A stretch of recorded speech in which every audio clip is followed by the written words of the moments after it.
Nimekuwa kimya kwa siku kadhaa kwa sababu nilikuwa ninamuomba Mungu aseme na mimi kwa njia ya ndoto ili nipate uhakika wa kile ambacho ninafanya, lakini pia nipate uhakika wa mwelekeo wa kimungu juu ya taifa letu la Tanzania.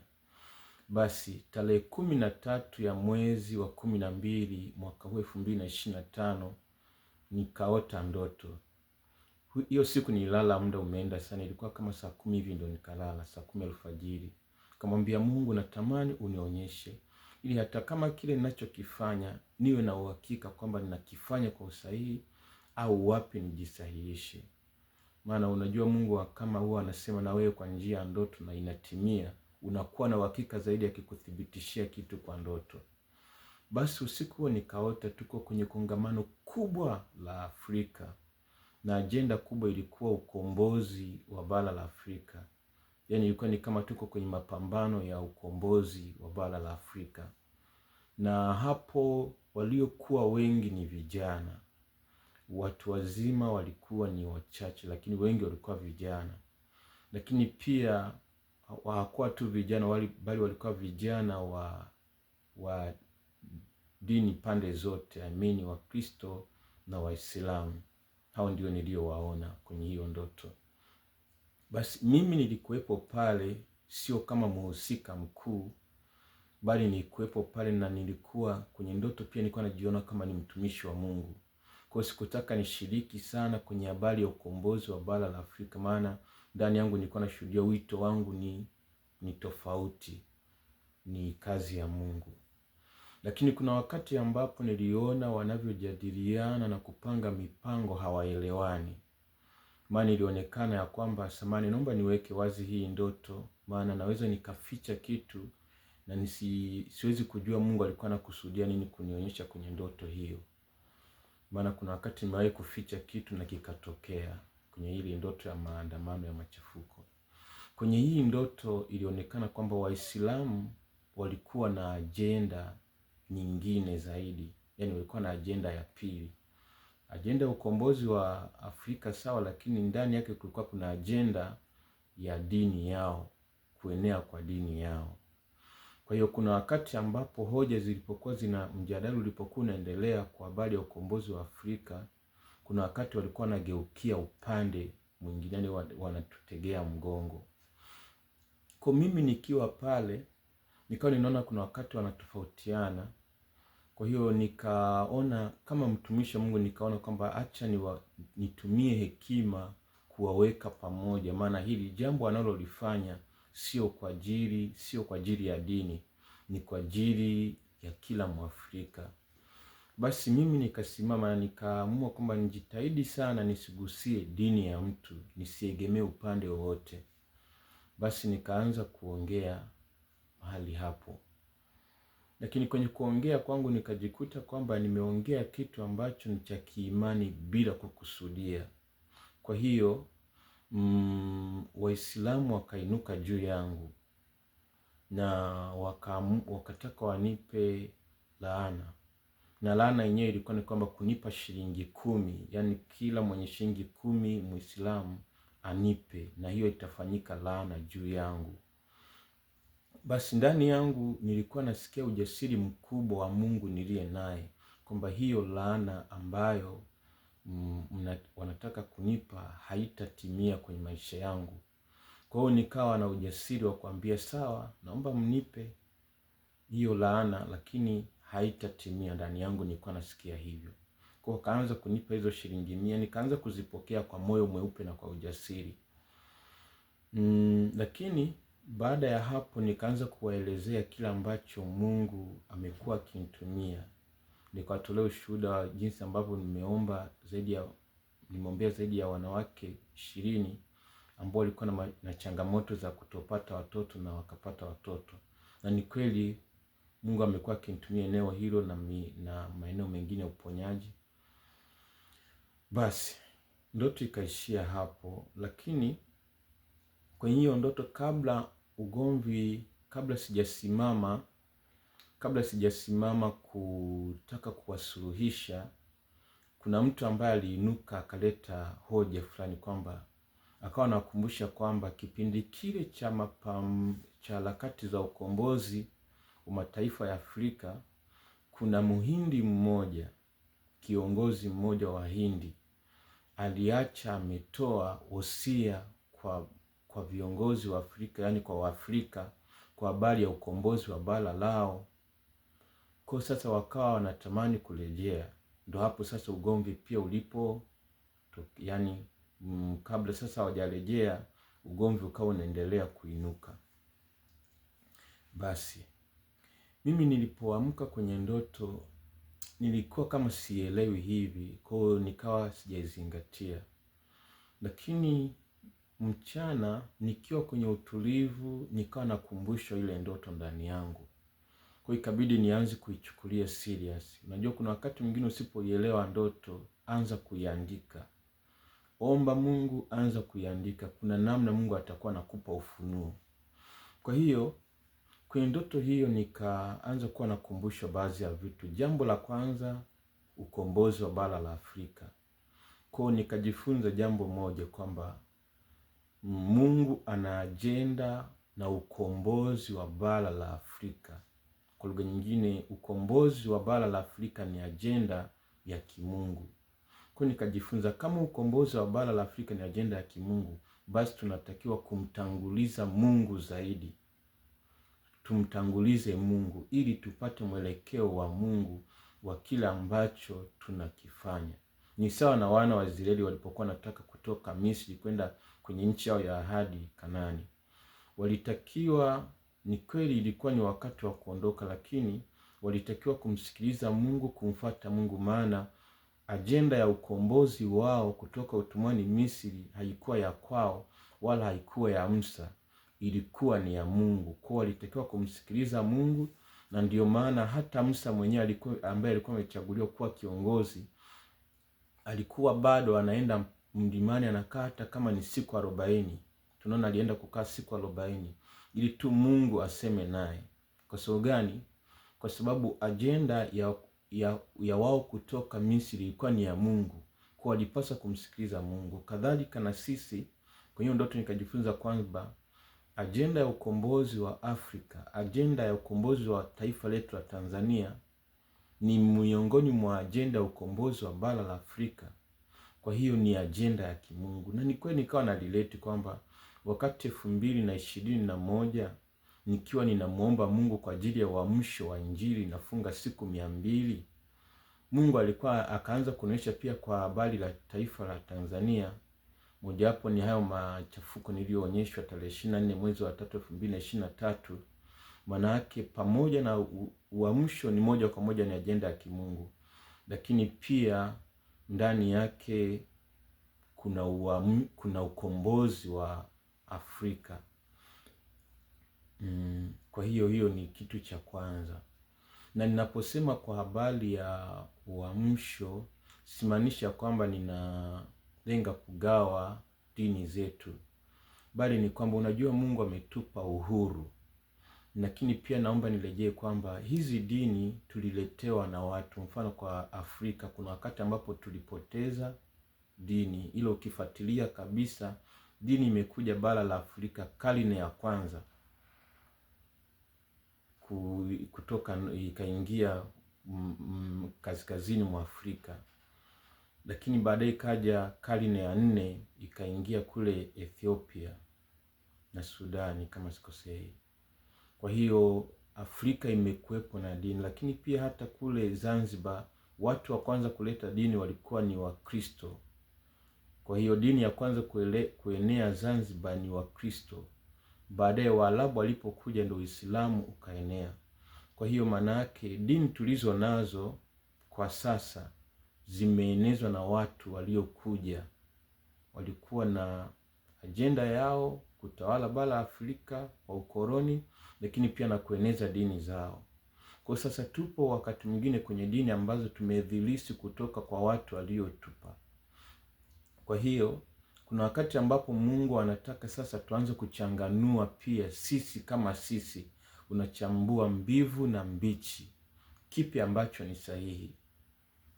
Ndio maana kwa upande wangu, lakini ninaelezea hapa ikusudi sitaki kugawa makundi mawili inapokuja kwa habari ya kupiga jambo la kitaifa.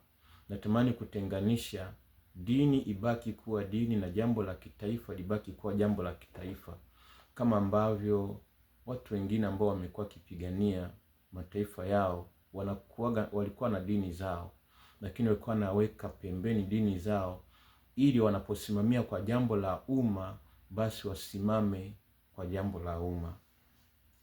Kwa hiyo ni kama ambavyo nimeeleza, nikaelewa kwamba ukombozi wa taifa letu la Tanzania, ukombozi wa bara la Afrika ni ajenda ya kimungu. Ndio maana tunaona mataifa mengine ya Afrika pia yanaendelea kuinuka, endelea kupinga unyonyaji. Maana wakoloni mataifa haya ya Ulaya alipotuacha tupate uhuru, hayakutuacha moja kwa moja, bali aliingiza ukoloni kwa mgongo wa pili, kwa mkono wa pili, kwa bado ni wakoloni kwa njia nyingine.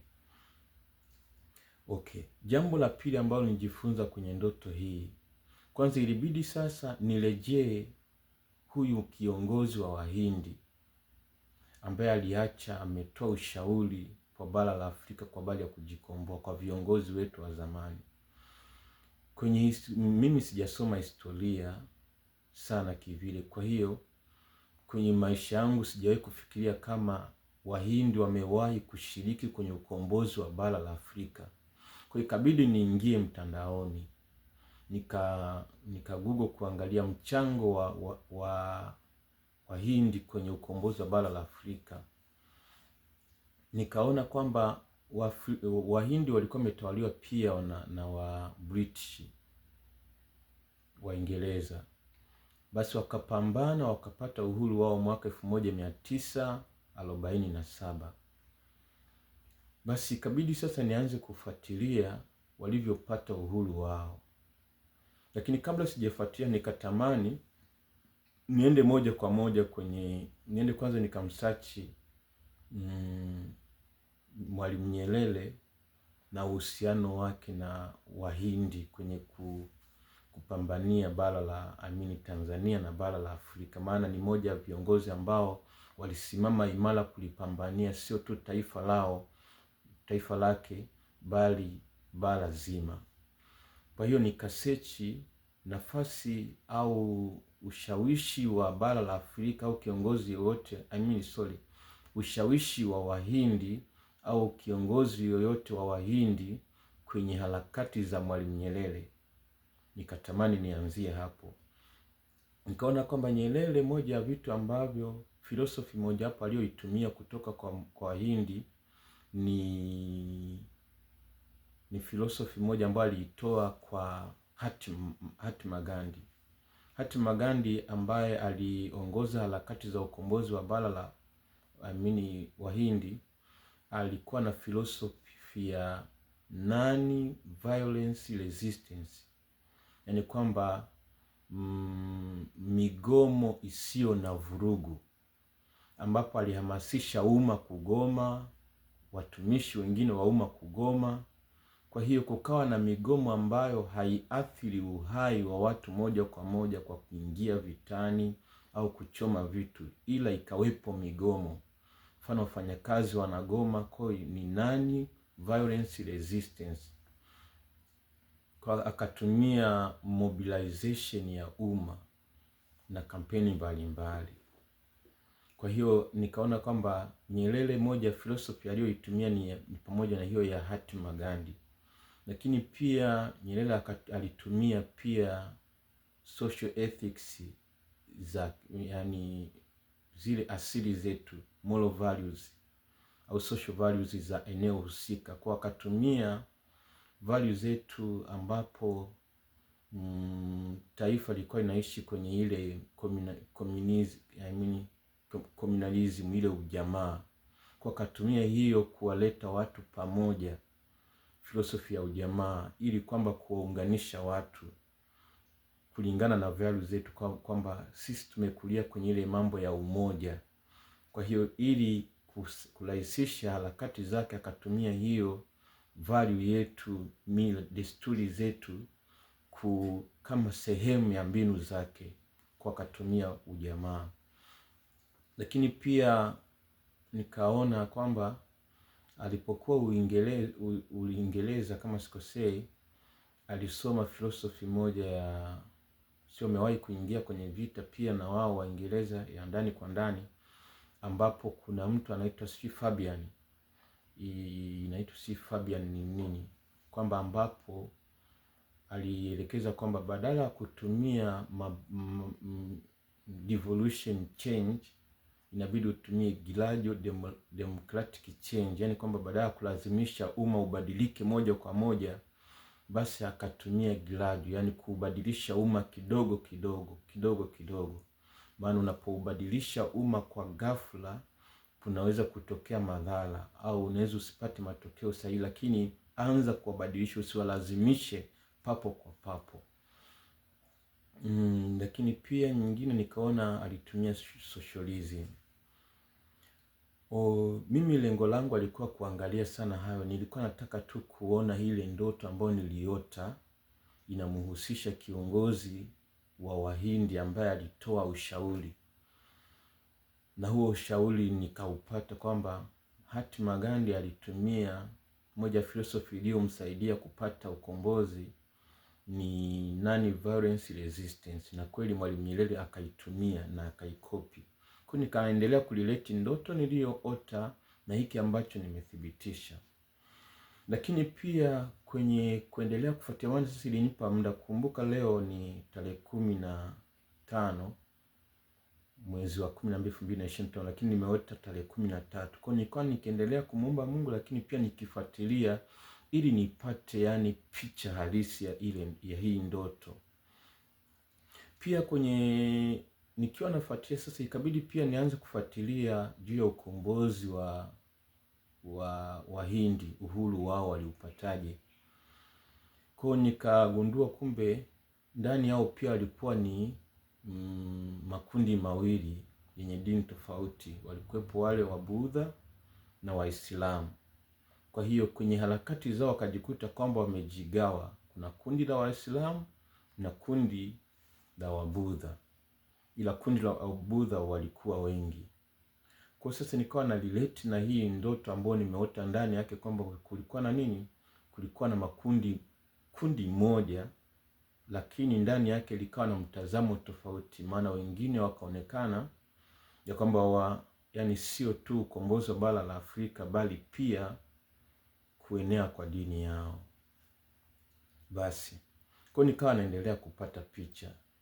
Kwa jambo la pia ambalo nikajifunza kwenye hii ndoto ni kwamba Mungu alikuwa ananionyesha njia ya kutumia wakati tunadai ukombozi wa taifa, ambao sio tu ukombozi wa taifa, maana Mungu ana maada yake binafsi ya ukombozi wa bara la Afrika ambao anakusudi kulitumia. Kwa nikajifunza kwamba tunapotumia kitu lazima pia Mungu tumsikilize. Mungu anataka tufanye nini? Mungu anataka tufanye nini? Jambo la tatu ambalo nimejifunza kwenye hii ndoto, nikiwa naendelea kumwomba Mungu na kumwambia Mungu nisaidie kuelewa, nijue ulikuwa unataka unionyeshe nini. Jambo la tatu ambalo nimejifunza ni nafasi ya watumishi wa Mungu kwenye harakati hizi za ukombozi. Kwenye ile ndoto mimi sikuwa yani mhusika wa moja kwa moja, nilikuwa kama mtazamaji na nilikuwa sitaki ni engage. Lakini kuna mahali nilipoona wanatofautiana, ikabidi nisimame ili angalau kuwaleta pamoja, ili wabaki wamefocus na kile ambacho kimewaleta. Nikajifunza kwamba kwenye harakati hizi kuna mahali ambapo tutatofautiana mitazamo kwa sababu ya dini zetu au maslahi binafsi, lakini inahitajika hekima ya kimungu. Wanahitajika watumishi wa Mungu ambao ndani yao yamkini Mungu atakuwa amesema nao, au kuna hekima ambayo itawaongoza. Mfano ni sawa na hiki ambacho yamkini kwamba kuna kabla jambo halijatokea kuna mtumishi wa Mungu amefunuliwa. Kwa hiyo inasaidia kujua nini tufanye. Kikubwa changamoto hapo sasa ni kuwapata wale watumishi wa kweli ambao wanaweza kutumiwa na Mungu.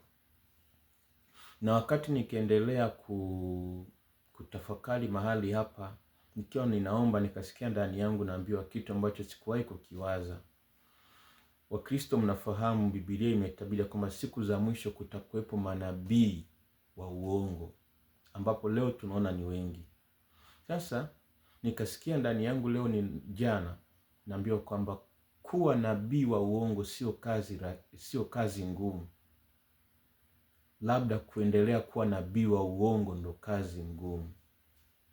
Hiyo ikanistua na hiyo ikanifanya niwe na tahadhari, manake kumbe kuwa nabii wa uongo sio kazi ngumu, manake ni kazi rahisi tu.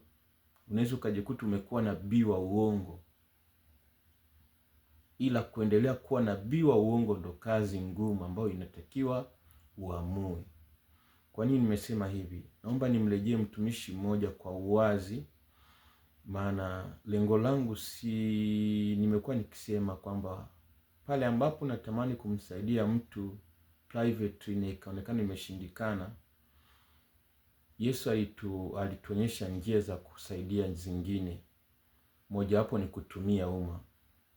Kwa naomba nirejee hii kwa nia yangu njema ambayo Mungu anaijua hata huku ndani. Nimrejee Askofu Dickson Kabigumila. Kuna wakati ambapo nyakati zimepita alikuwa anatoa utabiri kwa habari kuelekea uchaguzi. Mfano, wasiojulikana watajulikana au hamtaona tena, au kwamba wanaosafiri tarehe 29 hawatafika.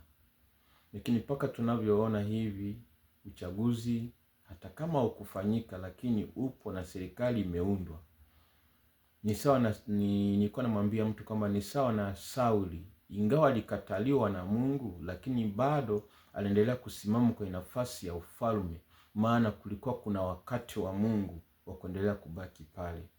Na Daudi bado aliendelea kumuita Sauli kama mfalme, maana wakati wa Mungu ulikuwa unamruhusu kuwa hivyo. Kwa maana yake hata sasa hivi serikali iliyopo, pamoja na kwamba haiwezi kutambulika kibinadamu kwa baadhi, lakini maana yake kwenye ulimwengu wa roho stili inaexisti kwa mapenzi ya Mungu. Kwa lugha nyingine, mimi kwa ndani yangu maana yake wamefika. Kwa kuna wakati ambapo usipomsikiliza Mungu unaweza ukawa nabii wa uongo. Ila sasa kuendelea kuwa nabii wa uongo ndo hapo sasa inahitaji uchague. Je, kunyenyekea, kujirudi, kujikosoa na kutubu, au utaendelea kusimamia ulichokuwa unakisema kwa nia kwamba watu wasije wakakuona ulikosea, au kwa nia, unajua watu huwa tunaogopa ile kukiri kosa. Kwa hiyo imekuwa ni darasa langu jipya kwamba usipokuwa makini unaweza ukajikuta umekuwa nabii wa uongo. Lakini sasa kuendelea kuwa nabii wa uongo, hiyo sasa inategemea wewe na moyo wako. Moyo wako umepondeka kujirekebisha makosa yako, kutubu. Kwa hiyo kwenye harakati hizi, watumishi wa Mungu, kanisa, watu wa Mungu, tunahitajika kusimama. Nyongeza ya hapo ni kwamba kwenye huo mjadala, kongamano hilo la ukombozi wa Afrika, na mimi nilikuwepo, ingawa sio mhusika mkubwa. Maana yake pia Mungu anatuonyesha kwamba kwenye harakati hizi watumishi wa Mungu tunahitajika, tunahusika, hata kama uhusika wetu sio wa moja kwa moja. Kwa hii inatukumbusha sasa kanisa, watumishi wa Mungu, viongozi wakubwa kwenye haya mapambano ambayo yanaongozwa na vijana hawa wa chini, tusiposimama pamoja nao kutoa mwelekeo wa kimungu, tunaweza tukajikuta tumelipoteza taifa la kesho. Maana mtumishi wa Mungu ana hekima ya ziada kutoka kwa Mungu. Lakini pia mtumishi wa Mungu, hasa kwenu watu wazima, watumishi wa Mungu, mna hekima ya ziada kutokana na experience ambao mnaweza mkawashauri hawa ambao ndani yao wanasukuma nafasi ya watumishi wa Mungu. Na naposema watumishi wa Mungu sio mchungaji, sio nani. Nafasi ya watumishi wa Mungu maana yake yule mtu yote ambaye anamjua Mungu ndani yake. Una nafasi ya kutoa mwongozo wa kimungu kwenye hiki kinachoendelea.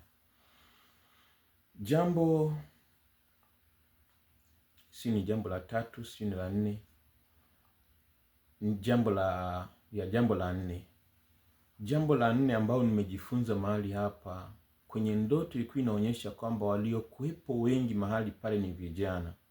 Manake Mungu anaonyesha ya kwamba ameinua kizazi hiki kinachokuja ambacho kitakataa kutawaliwa. Kitaanza kwa kukataa kutawaliwa ndani ya nchi, lakini baadaye kitaanza kutawaliwa na mabepari, yani nchi zingine za nje. Ni sawa tuna mataifa mengine ambayo yameanza mdogo mdogo. Manake ni ajenda ya Kimungu ambacho anainua kizazi ambacho kitakataa. Kwa imenipa hiyo kufanya resurvey kwamba hivi bara la Afrika historia yake halisi ikoje.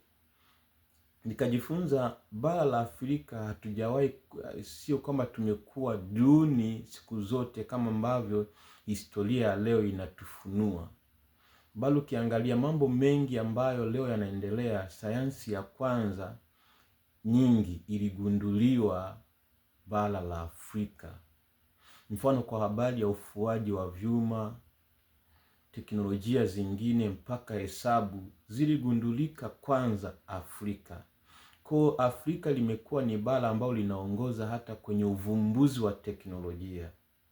Sema ghafla sasa sayansi ya viwanda yani ghafla mabara mengine yalipo take over na wakaja kuanza kututawala, wakaanza kufuta historia ya nyuma iliyokuwepo.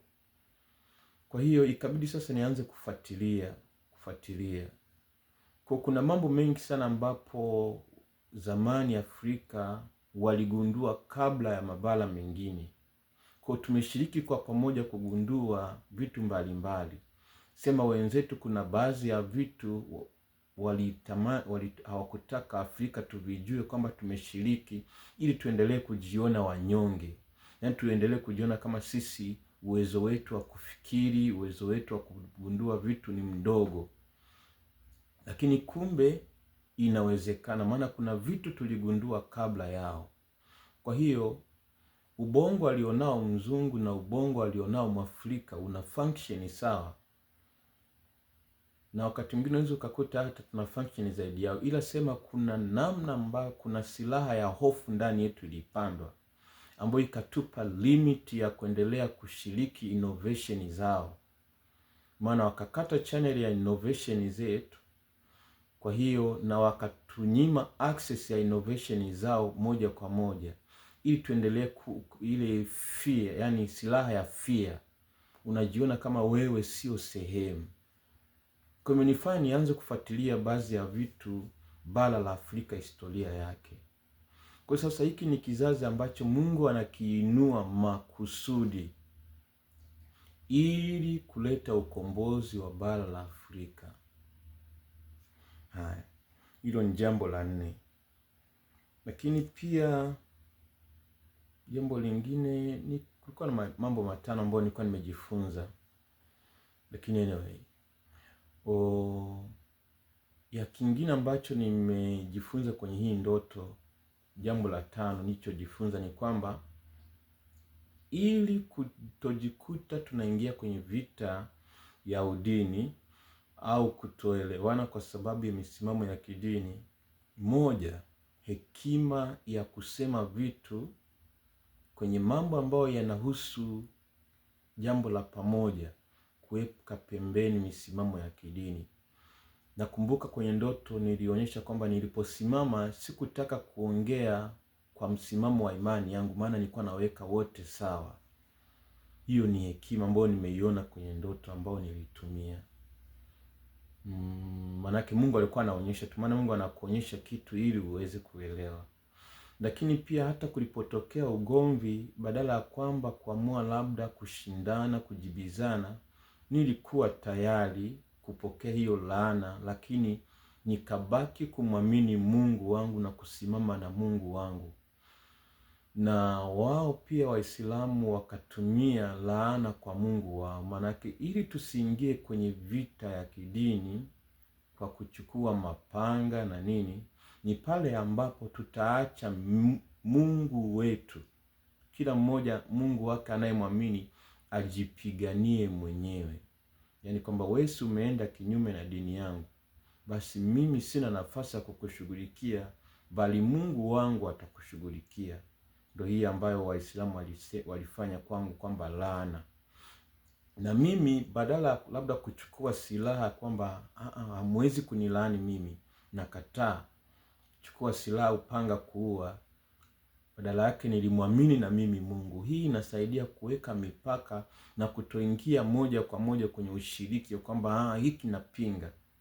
Ni sawa, kuna wakati ambapo imani zetu zinatuambia tofauti, lakini tunapokuja ili tufanikishe jambo, maana kuna wakati ambapo unajizuia kuweka misimamo ya imani yako. Lakini pia kingine ambacho nimejifunza ni kwa habari ya focus, kwamba kuna kitu ambacho kimewaleta pamoja.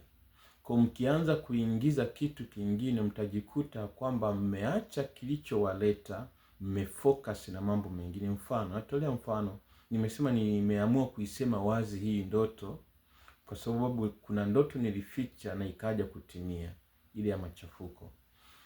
Basi kwenye hiyo ndoto ambapo, kwa sababu Waislamu wanaonekana walikuwa na ajenda nyingine ya pili ya kueneza Uislamu, walijikuta kuna baadhi ya hoja zilipokuwa zinatolewa walikuwa wanageukia nyuma.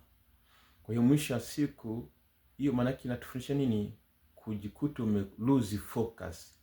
Baada ya kufocus kile kilichowaleta pamoja, unajikuta umegeukia upande. Kwa hii inatufundisha nini? Ni kwamba kuna wakati ambapo tunapodili na jambo fulani, tunaweka focus kwenye hilo jambo peke yake ili tuwini hilo jambo. Mfano, ikabidi niendelee kujifunza pia sasa kwa Nyerere, kwamba Nyerere angeweka udini kama kiongozi ambaye alikuwa anaongoza harakati za ukombozi wa Tanzania, angewekeza udini kwa asilimia kubwa. Najua kuna sehemu aliwekeza, nasema hivyo bila uthibitisho, lakini nasema kwamba kama angewekeza udini moja kwa moja, maanake kungekuwa na hatari kubwa zaidi. Yamkini tusingekuwa na hili taifa la Tanzania la leo. Kuna wakati alijizuia kutoweka misimamo ya imani zake, dini yake kwenye hiki anachokifanya, akafocus na kitu kimoja, vingine vikabaki personal. Kwa hii ndoto kwa upande wangu imenifundisha mambo mengi sana. Kutoluzi focus ya kila ambacho mnakifanya kwa pamoja, lakini pia kuweka pembeni baadhi ya vitu ambavyo ni personal kwa sababu ya imani yako au mitazamo yako. Lakini pia ninaomba nihitimishe kwa hiki kitu, ni kwamba wale ambao mnasoma Biblia imeweka wazi mambo ambayo yatatokea. Yaani Biblia imetabiri mambo, imeelezea mambo yaliyopita, mambo yaliyopo na mambo yatakayokuja. Kwa ukirejea kwenye tabiri za mambo yatakayotokea baadaye, inaeleza kwamba dalili mojawapo ya kwamba siku ya hukumu, siku ya mwisho imekaribia, au Waislamu wanaita kiyama, ni mojawapo ni vita. Kwa hiyo kwenye harakati hizi za ukombozi wa bara la Afrika, lolote linaweza likatokea. Kwa hiyo kuna vita mbili ambazo tuko nazo zinaweza kutokea. Nilipokuwa nikifuatilia baadhi ya ndoto nilizoota nyuma, na hii vita hizo ni mbili. Moja ni vita ya kiuchumi. Vita ya kiuchumi itawahusu pia. Vita kwanza ni vita ya kiuchumi, vita ya pili ni vita ya kidini. Na ukiangalia zote hizi ni kweli tayari zimeshaanza. Kwa hiyo hata kama leo tunaweza kukwepa, lakini maandiko lazima yatimie. Nikawa natamani kujua Mungu, kwa nini vita? Maana kila nikiota, kwamba mwanzo nilikuwa naota kuepusha machafuko, lakini yanatimia. Kwa nikajua kuna kitu ambacho mimi nakijua, kuna kitu ambacho Mungu, yani kuna kitu ambacho mimi sijakijua ambacho Mungu anataka akijue. Kwa hiyo nikarejea ujumbe ambao nilipewa 2021 nilipokuwa kwenye maombi yale ya kuombea uamsho wa kazi ya Mungu. Nilipoambiwa kwa habari ya kuliandaa kanisa kwa ajili ya unyakuo. Kwa nikalileti kwamba siku zote hata ile uamsho uliotokea miaka 1800 hapo 1900 kulikuwa kuna vita pia ya kiuchumi. Kwa Mungu kumbe moja ya sehemu ambapo anapotaka kulisafisha kanisa, kupata wale pure watu ambao wanamwamini Mungu katika roho na kweli, ni kuleta vita, machafuko. Kwa hiyo sasa hivi tunaweza tukazuia kwa muda, lakini huko ndo tunakoelekea. Mataifa yatainuka kupigana na mataifa. Huu ni wakati wa kusoma Biblia zetu ili tupate dira ya kile ambacho kinaendelea duniani. Kwa mfano leo nimefunua tu muda ambao nataka kurekodi, nikajikuta tu nimefunua Biblia. Maana nilikuwa nasikia sauti ndani yangu, nilipofunua nikafikia andiko lingine. Na hapa ukiangalia Sefania sura ya 1 mstari wa 17 inasema, nami nitawaletea wanadamu dhiki, hata watakwenda kama vipofu kwa sababu wamemtenda Bwana dhambi. Na damu yao itamwagwa kama mavumbi na nyama yao kama mavi. Fedha yao wala dhahabu yao havitaweza kuwaokoa katika siku ile ya ghadhabu ya Bwana. Bali nchi yote pia itateketezwa kwa moto, na wivu wake naam atawakomesha watu wakao katika nchi hii, naam ukomo wa utisho. Mstari wa sura 2 mstari wa 1. Jikusanyeni, hapa ndo nipata ujumbe. Sema jikusanyeni, naam jikusanyeni, taifa lisilo na haya. Kabla haijazaa hiyo amri, kabla haijapita siku ile kama makapi, kabla haijawajilia hasira kali ya Bwana, kabla haijawajilia siku ya hasira ya Bwana. Mstari wa 3. Mtafuteni Bwana enyi nyote mlio wanyenyekevu wa dunia, ninyi mnaozitenda hukumu zake. Itafuteni haki, utafuteni unyenyekevu, huenda mkafichwa katika siku ya hasira ya Bwana. Unaona? Andiko hili linatukumbusha kwa habari ya kumtafuta Mungu kabla ya wakati wa hasira. Manake kuna wakati ambapo Mungu ameweka hasira, huwa ameweka jambo fulani, tukio litokee, lakini anakuwa ametoa option nyingine kwamba lakini kama hamtaki kupita kwenye huu wakati mgumu, basi mfanye hiki. Moja wapo hapa inasema kunyenyekea mbele za Mungu. Ni sana ujumbe ambao nilipewa 2021 kwa habari ya Askofu Gwajima kusimama na Mungu juu ya uamsho na juu ya uchaguzi kuombea taifa, pamoja na Askofu Kabigumila. Kwa maana yake nini? Mungu anatoa, kuna tukio linakuepo mbele, lakini anakuwa ametoa njia ya kulikwepa, kwamba kama hamtaki kupita hapa, basi fanyeni hiki nami nitawavusha. Kwa hiyo Mungu atusaidie kujifunza kuja mbele za Bwana. Kwa kwenye ujumbe nasema jikusanyeni, ni ujumbe ambao nimekuwa nikiulilia kwamba tuje kwa pamoja kama taifa. Tuje kwa pamoja kama taifa. Kuna ujumbe mmoja ambapo Daudi alipomkosea Mungu aliambiwa achague adhabu ya siku 3, adhabu ya miezi 3 au adhabu ya miaka 7. Kumbe kuna wakati ambapo unaweza ukachagua njia ndefu kulingana na ulichochagua kukitumia. Kwa inawezekana hata kama Mungu alikuwa na kusudia kutupitisha taifa la Tanzania kwenye wakati fulani kwa muda fulani mfupi, kama njia tuliyoichagua ni ndefu, maana yake tutasubiri sana. Kama ilikuwa inatuchukua miezi 3, maana yake inaweza ikatuchukua miaka 7. Unaona? Kwa lazima ujue njia uliyoichagua itakugharimu muda gani. Unaona? Lakini pia mambo yalianza na Mungu.